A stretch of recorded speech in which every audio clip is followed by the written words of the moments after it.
पिछले कुछ महीनों से प्याज की कीमतों में आई उछाल ने सरकार तक को हिला दिया है। प्याज की कीमतें आसमान छू रही है और प्याज के अच्छे भाव के चलते जो किसान इसकी खेती करना चाहते हैं वे किसान प्याज की उन्नत तकनीक से खेती करके अच्छी आय कमा सकते हैं। तो किस प्रकार से करें प्याज की सीधी बुआई, आइए जानते हैं कृषि अनुसंधान उपकेंद्र गुनेडा के प्रभारी डॉक्टर दिनेश यादव से। किसान भाइयों, जैसा आप जानते हो, प्याज एक ऐसी फसल है जिसकी अपने को पहले पौध तैयार करनी पड़ती है। पौध तैयार करने में किसानों को काफ़ी पैसा खर्च करना पड़ता है, क्योंकि इसकी जब पौध होती है 45 से 60 दिन बाद में खेत में लगाते हैं। आज हम आपको एक नई तकनीक के बारे में बताएंगे जो कि हमारे यहाँ जो कृषि अनुसंधान केंद्र पे चल रही है।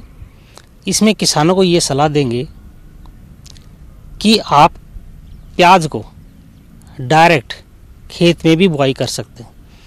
इसके ऊपर अनुसंधान चल रहा है। जो आप देख रहे हो, यहाँ पे हमने बीज को सीधा खेत में ही लगाया है। प्याज एक महत्वपूर्ण मसाला फसल है जिसमें विटामिन सी, फास्फोरस आदि पौष्टिक तत्व प्रचुर मात्रा में पाए जाते हैं। हमारे देश में प्याज की खेती मुख्य रूप से रबी की फसल के रूप में की जाती है। प्याज का उपयोग प्रतिदिन सब्जी व मसाले के रूप में किया जाता है। इसके अतिरिक्त ये सलाद, चटनी एवं अचार आदि के रूप में भी प्रयोग किया जाता है। किसान भाइयों, बात करते हैं प्याज की खेती के लिए मिट्टी व जलवायु के बारे में। तो प्याज की खेती के लिए बलुई दोमट व चिकनी दोमट मिट्टी होने के साथ अच्छा जल निकास भी होना चाहिए। मिट्टी का पीएच मान 6.5 से 7.5 अच्छा रहता है। तापमान 12 से 22 डिग्री सेल्सियस होता है। उस दौरान पौधे की बढ़वार होती है, लेकिन 20 से 21 डिग्री सेल्सियस बल्ब बनने के लिए और 30 से 35 डिग्री सेल्सियस तापमान फसल पकने के लिए ठीक माना जाता है। किसान भाइयों, प्याज की खेती में एक महत्वपूर्ण पहलू है उन्नत किस्मों का चयन। प्याज की उन्नत किस्में इस प्रकार से हैं: अर्का Niketan, Arka Bindu, Arka Pragati, Pusa red, Pusa Ratnar, Pusa Madhavi, Pusa white, flat Agrifound, dark red, N53, Niphad 53, Hisar 2, Punjab selection, Punjab red round, Kalyanpur red round व उदयपुर 102 हाइब्रिड प्रजातियां, अर्का कीर्तिमान, अर्का लालिमा व अर्का पीतांबर इत्यादि का चयन करके किसान खेती कर सकते हैं। इसमें जो ट्रांसप्लांट करते हैं, छोटी पौध को खेत में उखाड़ के लगाते हैं, उसमें बहुत ज़्यादा मजदूरी में पैसा खर्च होता है और किसान की जो लागत है वो बढ़ जाती है। और अपना जो देश का मुख्य विजन है इस समय कृषि की लागत को कम करके किसान की आमदनी बढ़ाना, ये मुख्य उद्देश्य है। इसको ध्यान में रखते हुए ये अनुसंधान पे कार्य किया जा रहा है और आप देख रहे हैं इसमें हमने कुछ सफलता भी प्राप्त की है। खाद और उर्वरक प्रबंधन। प्याज के सफल उत्पादन के लिए खाद और उर्वरकों का इस्तेमाल मिट्टी जांच के आधार पर ही करना चाहिए।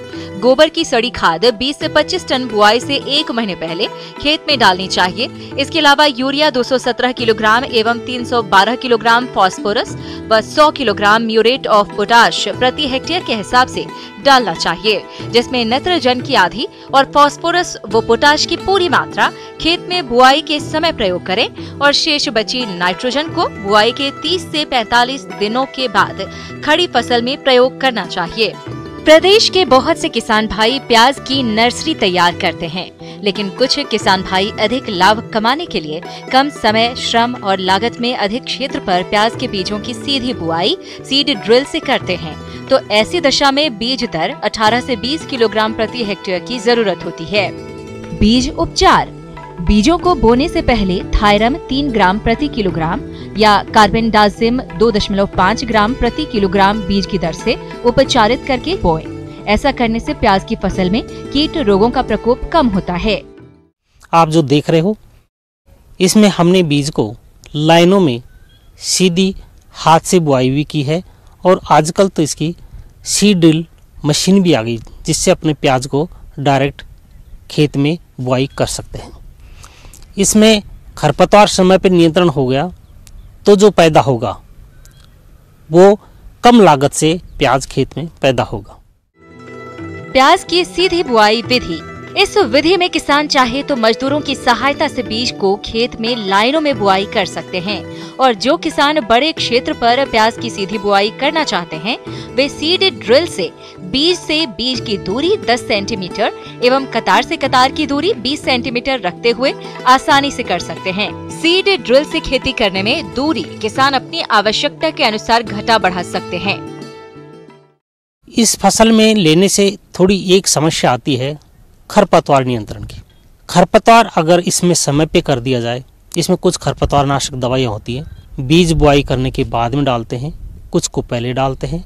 खरपतवार नियंत्रण हो गया तो आप इस प्याज में अच्छा उत्पादन ले सकते। सिंचाई। प्याज की बुआई के 20 से 30 दिन बाद खेत में हल्की सिंचाई करनी चाहिए, जिसके बाद आवश्यकता अनुसार 15 से 20 दिनों के अंतराल पर सिंचाई करनी चाहिए और इस बात का ध्यान रखना चाहिए कि कंद बनते समय पानी की कमी नहीं होनी चाहिए। इस प्रकार से किसान भाई सीधी बुआई करके प्याज की भरपूर पैदावार लेकर अच्छी आय कमा सकते हैं। गुड़ बनाने की विधि में सबसे पहले बात करते हैं उत्तम गुड़ के प्रमुख लक्षण की। तो गुड़ दिखने में सुनहरे रंग का, पर्याप्त ठोसपन लिए खाने में स्वादिष्ट होना चाहिए। इसके लिए उपयुक्त गन्ने के प्रभेद का चुनाव, कटाई के समय की पहचान और कटाई का तरीका, रस उबालना, रस की सफाई आदि प्रमुख पहलू हैं। सर्वप्रथम गुड़ बनाने के लिए जो सबसे प्रमुख कारण है वो है उचित प्रभेद का चयन करना। गुड़ उत्पादन के लिए गन्ने के विभिन्न प्रभेदों के निर्धारित उर्वरकों की मात्रा का ही प्रयोग करें। बात करें अगर कटाई की तो गन्नों की कटाई से 15 दिन पहले सिंचाई बंद कर दें, लेकिन कटाई से पूर्व परिपक्वता की जांच करनी चाहिए। इसके लिए ब्रिक्स हाइड्रोमीटर का उपयोग करते हैं। अगर ब्रिक्स हाइड्रोमीटर की रीडिंग 21 से ज्यादा आती है तो जान ले कि गुड़ हेतु गन्ना परिपक्व हो गया है। कटाई करने के लिए धारदार औजार का ही इस्तेमाल कर जमीन की सतह से कटाई करें तथा ऊपरी भाग को काट कर हटा लें, क्योंकि ऊपरी भाग में शर्करा की मात्रा बहुत कम होती है। उसके बाद सारी पत्तियों की कटाई कर गन्ने को साफ कर लें। याद रहे कटाई के 10 से 12 घंटे के अंदर रस निकाल लेना चाहिए। जब हम लोग गुड़ के बनाने के लिए जब प्रभेद का चयन करते हैं उसके बाद तुरंत ही हम लोग उसके पेराई में जाते हैं। तो पेराई करने के लिए 2 तरह के क्रशर आते हैं, एक हॉरिजॉन्टल क्रशर है और एक वर्टिकल क्रशर है। हॉरिजॉन्टल क्रशर जो है वो रोलर पे, मीन्स अगर जो रोलर है वो हॉरिजॉन्टल है तो उससे हम लोग 2 से 3% ज़्यादा, वर्टिकल से ज़्यादा हम लोग रिकवरी करते हैं। क्रशर के बाद जब हम लोग पेराई कर लेते हैं तो उस रस को हम लोग छलने से छानकर और सेटलिंग टैंक में भेज देते हैं। तत्पश्चात हम लोग IISR मॉडल जो है वो 3 पैन सिस्टम, जिसमें 3 कड़ाह की भट्टियां हैं, उसमें हम लोग क्या करते हैं कि जो भी रस हम लोग पेराई के बाद जो रस आया उस रस को पंप के द्वारा हम लोग उस कड़ाह में भेजते हैं। तत्पश्चात जो भी रस है उस रस को हम लोग निर्मलीकरण के लिए हम लोग वनस्पति शोधकों का उपयोग करते हैं। रस में जो अशुद्धियां हैं, जो भी मैल है, उसको निकालने के लिए हम लोग वनस्पति शोधकों का यूज करते हैं, जिसमें प्रायः हम लोग जो इस्तेमाल करते हैं उसमें सुखलई है, देवला है, भिंडी है, उसके बाद जो भी हमारे मूंगफली के बीज हैं उसका उपयोग करते हैं। तो भिंडी के जड़ और तने को हम लोग 150 ग्राम तने या जड़ को लेके हम लोग पानी के साथ उसको भिगो देते हैं। उसके बाद उसको क्रश करके हम लोग एक चिपचिपा द्रव्य बना लेते हैं और उसको आवश्यकता अनुसार उस रस में मिलाते हैं, जिस समय कि रस थोड़ा सा गर्म हो जाए। तो उससे क्या होता है कि उसमें जो मैल है, स्कम है, वो ऊपर आने लगता है। जैसे जैसे आपका जो रस है वो गर्म होगा तो वो गंदगी ऊपर की ओर आने लगेगी। तो हम लोग उसे छलने से छानकर स्कम सेटलिंग टैंक में डाल देते हैं। तत्पश्चात जूस की जब बॉइलिंग शुरू हो जाती है उस समय ये खासा ध्यान रखा जाता है कि जूस जो है वो अच्छी रस है वो अच्छी तरह उसकी सफाई कर लेनी चाहिए, क्योंकि सफाई बहुत ही महत्वपूर्ण बिंदु है जिस पे खासा ध्यान देना है। क्योंकि जिस समय जूस की सफाई बहुत अच्छे से होगी तो तत्पश्चात अब उसकी भंडारण या उसका जो रंग है वो काफ़ी अच्छा होगा। फिर हम लोग निकाल लेते हैं उस कड़ाह से। निकालने के लिए हम लोग जो है आयताकार लकड़ी की जो आयत बना होता है उसमें हम लोग उसको रखते हैं, अच्छे से मिलाते हैं और प्राकृतिक रूप से ठंडे होने के लिए छोड़ देते हैं। उसके बाद जब वो हल्के रंग का रंग आने के बाद हम लोग गुड़ को जो है सांचे में भेज देते हैं। सांचे में डालने के बाद हम लोग क्या करते हैं, सांचा भी अलग अलग तरह का उपलब्ध है, जैसे कि ईंटनुमा है, आयताकार है, घनाकार है। उसमें हम लोग क्या करते हैं कि अलग अलग क्यूब शेप में गुड़ को जो हम लोग निर्माण करते हैं। उसके बाद क्या है कि जब वो सांचे में जाने के बाद हम लोग 45 मिनट तक उसको ठंडा होने के लिए छोड़ देते हैं उसी सांचे में, और उस सांचे से फिर 45 मिनट के बाद हम निकालते हैं, और जो गुड़ हम लोग को मिलता है वो एक अच्छे क्वालिटी उत्तम प्रकार की गुड़ उपलब्ध हो जाती है। तत्पश्चात दूसरी जो बात है वो है इसके भंडारण के लिए, इसको स्टोरेज के और पैकेजिंग के लिए। तो नॉर्मतः हम लोग जैसे स्टोरेज है जिसमें ह्यूमिडिटी जो है वो मेंटेन होना चाहिए, ताकि गुड़ हमारा जो गुड़ है वो 1 साल तक उसी क्वालिटी के साथ मेंटेन रहे।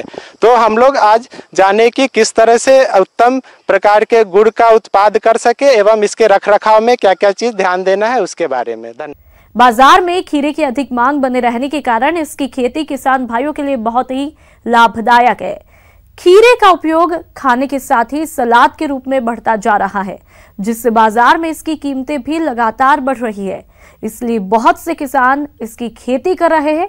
आज हम आपको हरियाणा करनाल जिले के गांव मंचूरी के प्रगतिशील किसान विनोद कुमार से मिलवाने वाले हैं, जो 1 एकड़ शेडनेट में खीरे की खेती करके अच्छी आय कमा रहे हैं। परंपरागत खेती को छोड़कर आज कई किसान नवीन कृषि तकनीकों को अपनाकर अपनी खेती से मोटा मुनाफा कमा रहे हैं। कृषि की इन आधुनिक तकनीकों में एक तकनीक है शेडनेट में खेती, जिससे किसान आज तिगुना मुनाफा कमा रहे हैं। न्यूज़ 18 अन्नदाता की टीम पहुंची है करनाल जिले के गांव मंचूरी में। यहाँ के किसान विनोद कुमार आधुनिक तकनीक से नेट हाउस में खीरे की खेती कर रहे हैं। मैंने ये 25 सितंबर को अपना सीड लगाया था इसमें, और पहली फसल इसमें मैं ले रहा हूँ। तैयारियाँ सर, हमने पहले इसको खेत को सारे को समतल किया है, और इसको जो अपना ढलान है खेत का एक तरफ कम से कम 7-8 इंच ढलान में किया है। उसके बाद अपनी जो है फाउंडेशन जो नीचे है वो सारा स्ट्रक्चर खड़ा किया है, और उसके बाद अपना सारा नेट तैयार करवाया है। हाँ, इसमें सब वो अपना वर्मी कंपोस्ट वगैरह, गोबर की पुरानी सड़ी हुई खाद, वो सब नीचे इसमें डाली हुई है। उसके बाद अपने डाल के सारी जो थी अपनी खादें दे के बायो वगैरह जो थी, उसके बाद हमने बेड निकाल लिए हैं। इसमें बेड निकालने के बाद अपनी मल्चिंग बिछाई है, जो है ड्रिप लगाया है। 25 सितंबर को इसको सीड लगा के और इसमें अपनी ड्रिप द्वारा जो अपना इसका पानी लगा दिया गया है। नेट हाउस में खेती करने से पहले उन्होंने 3 दिन की ट्रेनिंग ली और उसके बाद 1 एकड़ में नेट हाउस खड़ा किया। उनको सरकार द्वारा 65% सब्सिडी भी मिली है। इसमें सर 1 एकड़ में अपना ये नेट हाउस लगा हुआ है, और इसमें 9600 सीड यानी कि 9600 पेड़ इसमें लगे हुए हैं, और एक बेड के ऊपर 260 पौधे लगे हुए हैं। पौधे से पौधे की दूरी सर इसमें 45 सेंटीमीटर है, और बेड से बेड 1.5 मीटर, लाइन से लाइन 1.5 मीटर इसकी जो है दूरी बनाई गई है। पौधे की देखरेख सर, इसको ध्यान सारा इसके अंदर सुबह शाम देखरेख इसके अंदर ही रहते हैं, सुबह को भी, दोपहर को भी, शाम को भी। जो भी अगर कोई दिक्कत लगती है तो उसमें उसके जो भी दवाई की ज़रूरत है, जितना हमें पता है, बाकी कोई डॉक्टर वगैरह से पूछ के या किसी अपने सलाहगिर से पूछ के इसमें स्प्रे वगैरह जितनी भी ज़रूरत होती है तो कर देते हैं। जैसे पौधे में जितनी भी हमारी खादें हैं वो हम जो ड्रिप द्वारा जो है और उसके द्वारा ही हम देते हैं जितने भी। अच्छे उत्पादन के लिए उन्होंने ड्रिप से उचित मात्रा में पोषक तत्वों का प्रयोग किया। उसमें 19-19-19 उर्वरक 2 kilogram, 4 kilo 12-61-00, 2 kilo 13-00, 5-0, 4 kilo calcium nitrate, 3 kilo magnesium sulphate, 3 kilo 0000, 5-0 और 250 ग्राम बोरान सप्ताह में एक बार देते हैं। सर्दियों में हफ्ते में 2 से 3 बार सिंचाई करते हैं और गर्मियों में 5 से 6 बार सिंचाई करते हैं। हाँ, तुड़ाई सर शुरू हो गई है। जैसे 25 सितंबर को लगा था, 35 दिन के बाद इसकी तुड़ाई शुरू हो गई थी। मार्केट रेट सर अब की बार तो अच्छा चल रहा है खीरे का।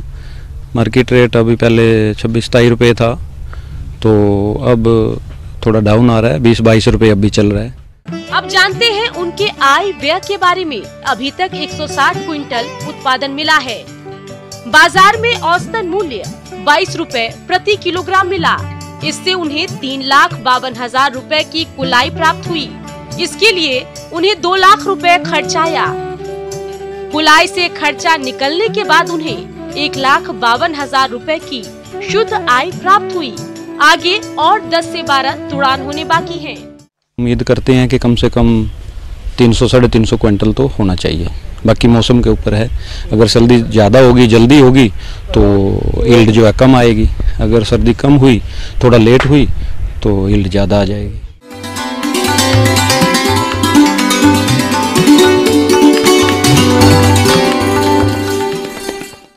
अन्नदाता हेल्पलाइन निशुल्क फोन संपर्क सेवा के माध्यम से आपके द्वारा पूछे गए प्रश्नों में से 1 या 2 महत्वपूर्ण प्रश्नों को हम अपने कार्यक्रम में शामिल करते हैं। इसी के तहत आज का चयनित प्रश्न और उसका जवाब इस प्रकार है। अन्नदाता निशुल्क फोन संपर्क सेवा के माध्यम से पूछे गए प्रश्नों में से आज हमने जिस प्रश्न को कार्यक्रम में शामिल किया है उसे पूछा है ग्राम खेरवा, जिला पाली के कृषक जगदम्बा प्रसाद ने। आप सरसों की फसल में माहू कीट के नियंत्रण के बारे में जानकारी चाहते हैं तो जगदम्बा प्रसाद जी आपकी जानकारी के लिए प्रस्तुत है कार्यक्रम का यह अंश। सरसों लगाने का सही समय है वो अक्टूबर से शुरू होता है। अगर हम सरसों को सही समय पर लगाते हैं तो हम कई तरह की समस्याओं से बच सकते हैं। फिर भी दिसंबर का जो महीना है, दिसंबर के अंतिम सप्ताह में किसान भाइयों को सरसों की फसल में कई तरह के कीड़े मकोड़ों की समस्याओं का सामना करना पड़ता है। सबसे महत्वपूर्ण है माहू। माहू का प्रकोप जब वातावरण में नमी अधिक हो जाती है और वर्षा होती है या फिर बादल छाए रहते हैं, इस समय सरसों की फसल में माहू का प्रकोप होता है। चेपा, जिसे माहू कीट भी कहा जाता है, यह कीट हल्के हरे पीले रंग का 1.0 से 1.5 मीटर लंबा होता है। इसके प्रौढ़ एवं शिशु पत्तियों की निचली सतह और फूलों की टहनियों पर समूह में पाए जाते हैं। इसका प्रकोप दिसंबर मास के अंतिम सप्ताह में जब फसल पर फूल बनने शुरू होते हैं तब होता है और यह मार्च माह तक बना रहता है। प्रौढ़ व शिशु पौधों के विभिन्न भागों से रस चूसकर नुकसान पहुंचाते हैं। फसल पर इस कीट का लगातार आक्रमण रहने पर पौधों के विभिन्न भाग चिपचिपे हो जाते हैं, जिन पर काला कवक लग जाता है। और यदि इस समय माहू का आक्रमण हो गया तो उनके फसल में काले काले कवक लग जाते हैं। सरसों के फसल में फूलों का बनना और फलियों के विकसित होने में बहुत ही नुकसान पहुंचाते हैं। तो जिन पौधों में किसान भाई इनका प्रकोप देखते हैं तो सबसे पहले तो वो इन पत्तियों को या पौधों के उन हिस्सों को हटा दें जिन पे माहू का आक्रमण हुआ है। उन पौधों के हिस्सों को हटाकर उनको नष्ट कर दें। यदि सरसों के खेत में माहू का प्रकोप अधिक हो गया है तो उन्हें रासायनिक दवा का उपयोग करना ज़रूरी हो जाता है। ऐसी अवस्था में वो रोगर या मेटासिस्टॉक्स, इसकी 1.5 मिलीलीटर की मात्रा 1 लीटर पानी में घोलकर वो इसका स्प्रे अपने खेतों में कर सकते हैं। और यदि इसका प्रकोप उनके खेतों में बहुत अधिक हो चुका है तो 15 दिनों के अंतराल पर 3 बार वो इसका छिड़काव करें तो काफ़ी हद तक वो अपने फसल को आर्थिक नुकसान होने से बचा सकते हैं।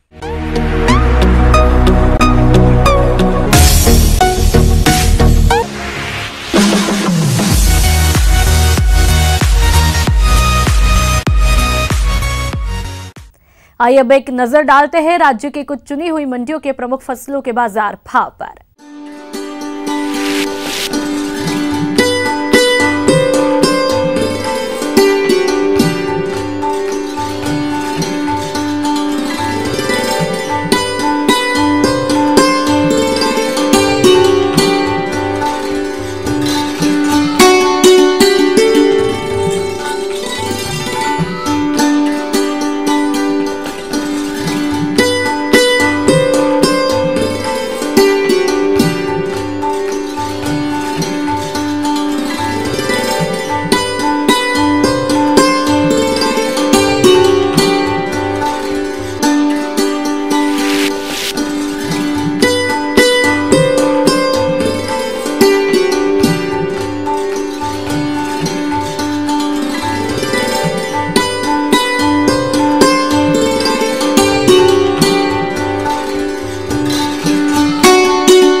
अब आइए देखते हैं कल दिखाए जाने वाले कार्यक्रम की मुख्य झलकियां।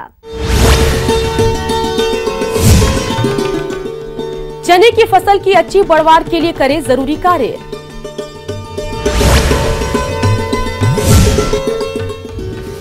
पशुओं को हरा चारा खिलाएं, अधिक दुग्ध उत्पादन पाएं। किसान भाइयों, अन्नदाता आपकी सेवा के लिए संकल्परत है। कृषि संबंधित समस्या और सुझावों के लिए आप हमें इस पते पर भी संपर्क कर सकते हैं। प्रोड्यूसर अन्नदाता news 18 Rajasthan, Ramoji film city, Hyderabad 501512। साथ ही आप हमें ईमेल भी कर सकते हैं। हमारा ईमेल है p18annadaata@nw18.com। इसके अतिरिक्त आप हमें निःशुल्क हेल्पलाइन नंबर 18004192 पर सोमवार से शनिवार सुबह 10 से शाम 4 बजे के बीच संपर्क कर सकते हैं।